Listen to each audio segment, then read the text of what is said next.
অনেক মনে মনে চিন্তা করলাম ছেলেটা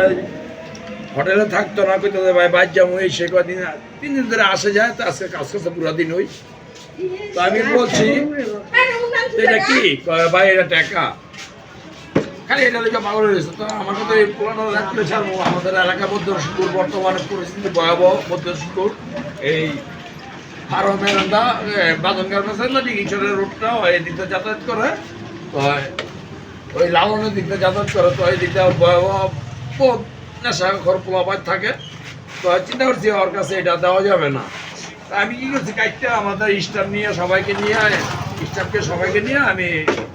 মোটামুটি টাকাটি গন্তাছি নিয়োগ করতে বাপমার কাছে যেমন পর ঢুকিস না টাকাটি ভিডিও কর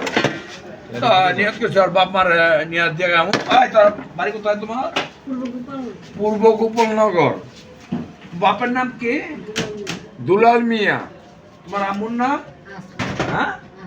আসলাম তোমাদের আশেপাশে বাড়িঘরের নাম জানো জানে না বাড়িঘরের আশেপাশের নাম জানে না তো অতএব জিগাই কই থাকে ইট খোলা থাকে এনো থাকে এই আজকে এই জামাটা পিন্ডা 3 দিন যাবত দেখতেছি এই আমার কাছে আই যায় তাই আমি গরিব মানুষজন কাজ কর যাই দিই মনে হয় মাস শেষে খাওয়াইলো 3 বেলা তো থাকার একটা ব্যবস্থা করতে চেয়েছিলাম তো এই পরিস্থিতি দেখে আমার কথা হইলো দুনিয়ার টাকা পয়সা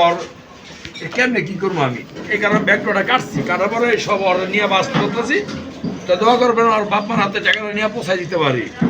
ওই পাগল টাকা পয়সা হয়তো না আমার বাপমার হাতে দিব না এই সে আমি না আমার তোর কাছে এই টাকা দেওয়া যাবো না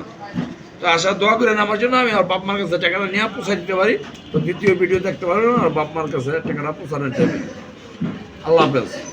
রাখো